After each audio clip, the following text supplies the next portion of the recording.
I wanted to address an intergenerational dynamic that often shows up in families.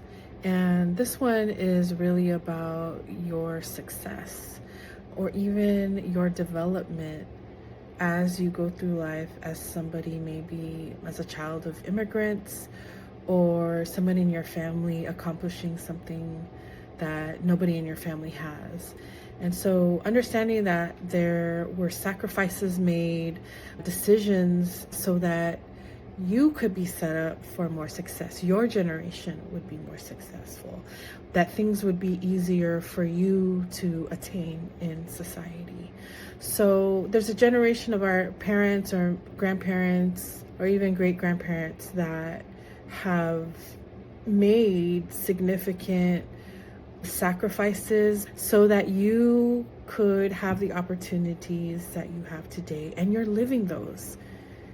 You're in college, or you graduated college, or you started the organization or business, and you are in a position of success. You've done something in your life to prove that those sacrifices, you're collecting those receipts for those sacrifices that they've done for you to be here. But the dynamic that often happens, and we don't often talk about this in families, is that when we start to show our families that we've grown, that we have accomplished that. So maybe we're showing them that we've learned a lot of things in college, and we're showing proof of that, right? We're living that dream that they sacrificed for. But the dynamic that often happens is because they never got that opportunity, they don't know what that's, and it is threatening. So let's say you have been gifted that opportunity by their sacrifices to get more education. And with that education, you're learning skills, professional skills, relational dynamic skills. You're knowing that there's a bigger world out there, and you want to share that with them. Sometimes the reaction from the family is that you think that you're better than them, that somehow now that you've accomplished these things, that they're not worth as much as you are. And that's such a disheartening experience to have.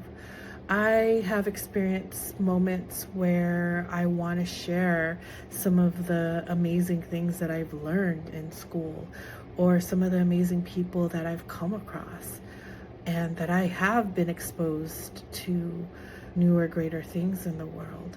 But the response was like defensive. And that confused me. And I know some of you have experienced this, where you're wanting to share the joys and the gifts that they afforded you. But when you share that, it often becomes a threat or unfamiliar to them.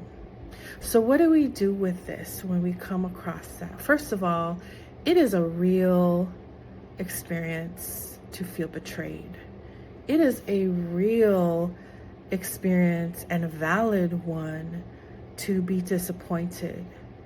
And like I said, it is downright confusing because you're here thinking, I thought this is what you wanted me to do, is to get an education, to better myself, to receive the things that you never received. Yet when I share those things that I've been afforded, that I've grown into, that I took advantage of, you're telling me that you think I'm better than you. It was never about my judgment on you. It was about honoring what you had sacrificed for me and being grateful for that. So for those people who have felt that from family, from loved ones, from the people most closest to you, where now it's a confusing dynamic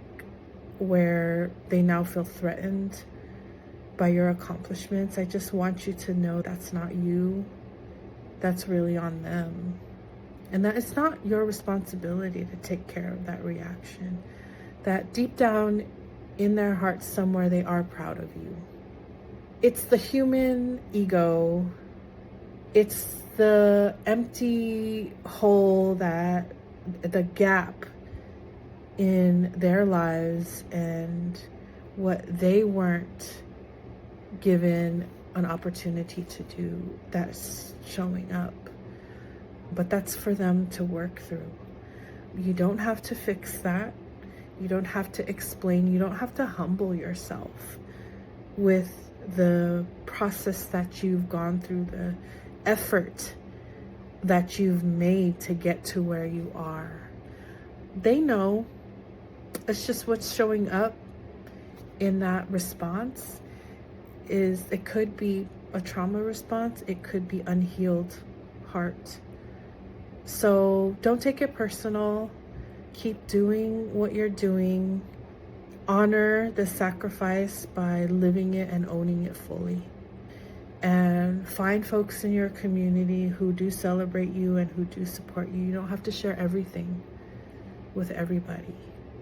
Find those who will celebrate you and who will give you that unconditional championing, unconditional love. Because it's rough out there. It is. This is your nature girly coach, Raynell, just shooting you a quick message because I've been thinking about this, and I've been thinking about you all who have felt that confusion and betrayal. All right. I'm glad you're here and you stayed and listened. Now, follow, subscribe, share, all the things. Love you.